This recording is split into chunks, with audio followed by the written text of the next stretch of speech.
Hey everybody, I'm Dr. Anna Walt. I wanted to talk to you a little bit about Computer Science 110 this fall. I wanted to welcome you to the course and tell you a little bit about me.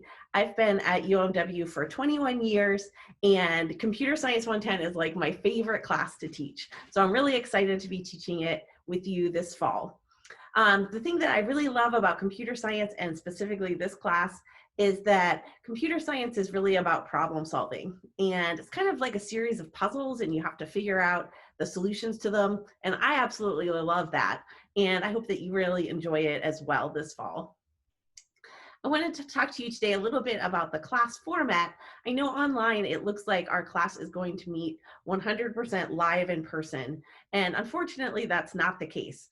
We will be meeting in person once UMW opens back up, but the classroom that we're assigned to, the HCC room 327, is a little bit small. In a normal semester, it holds 30-something students, but because of the social distancing requirements this fall, we're only allowed to have 14 students in there at any particular time.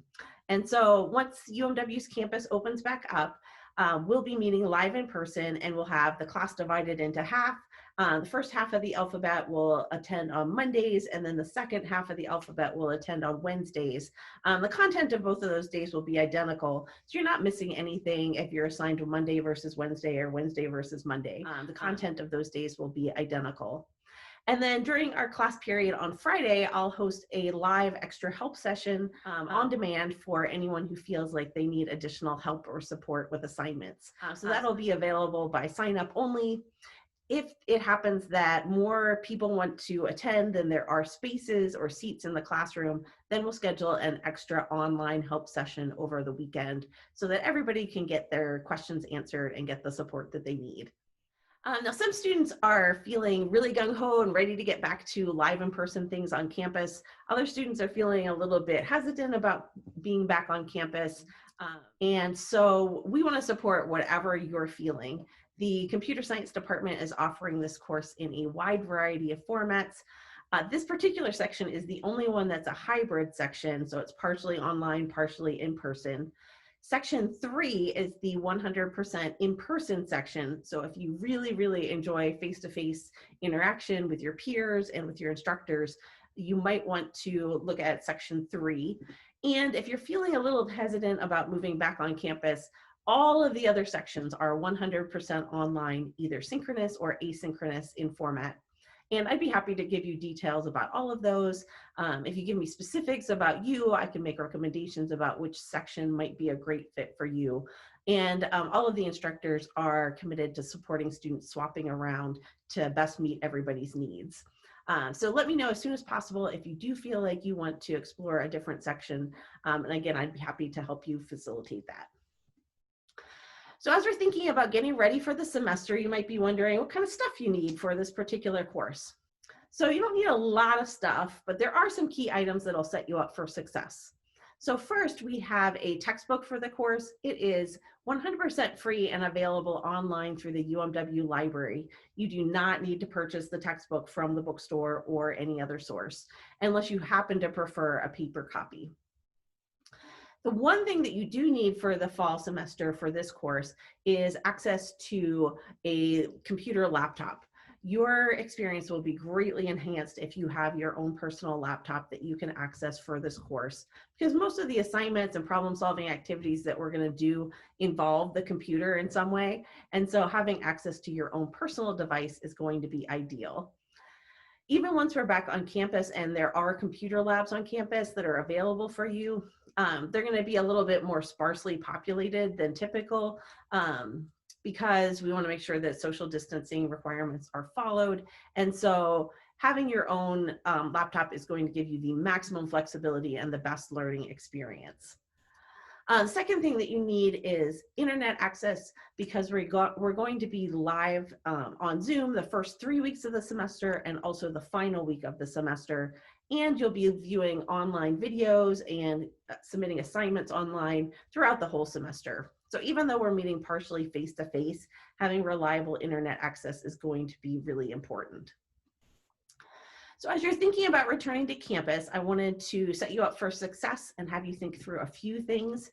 The first things are for when we are online for the first few weeks, it's important to think through where you'll be viewing and interacting with the class. We will be meeting live online during our regular class time those 3 weeks via Zoom. And so it's important to think through like where you're going to be viewing and interacting with our class. So think about in your current environment, wherever that is, what's the most distraction reduced space that you could use to access the content for our course, to engage in those online class sessions. That might be in your closet, it might be in your car, it might be on the back steps of your house. Wherever it is, that's great. And we would love to have you join us from that location. Whatever is going to be distraction reduced is going to set you up for the best experience in the course. Now, you don't need to show us where that distraction reduced space is for you. When you're joining us via Zoom, you're very, very welcome to include a virtual background. There's a little button that you can click to set your background so it looks like a seascape or the mountains or the forest, wherever you want to come to us from. That would be fantastic. And if you have any problems setting that up, I'd be happy to help walk you through the buttons to press in Zoom to facilitate the virtual background. The other items I wanted to talk to you about are for when we go back on campus live in person. When we're live in person in class, you are required to wear a mask during class. And so if you haven't been wearing a mask all summer, then it's a good opportunity during these next few weeks to practice wearing a mask. Just sometime when you're relaxing and watching some Netflix or something, even though you're in your house and you don't really need it, just put on a mask just so you get used to wearing it. Once you're used to wearing it, you don't really even think about it so much. And it's the best way that we can help keep all of campus safe and respect everybody in our community. Now, if you're really not comfortable wearing a mask, again, there are several online options for this particular course, and I'd be happy to give you details about those and help you to contact those instructors to potentially switch sections. My other reminder about when we're live in person is to make sure you fill out the COVID survey every morning. It comes to your UMW email. It's coming even now when we're not on campus and campus is closed. Just make sure you fill that out every day so that you're communicating all the information you need to about your current health situation so that we can all keep each other safe this fall. Hope you guys are really looking forward to the semester. I can't wait to meet you all. If you have any questions before classes begin, please don't hesitate to email me. My email address is my last name, Anewalt, ANEWALT, @umw.edu. See you guys soon.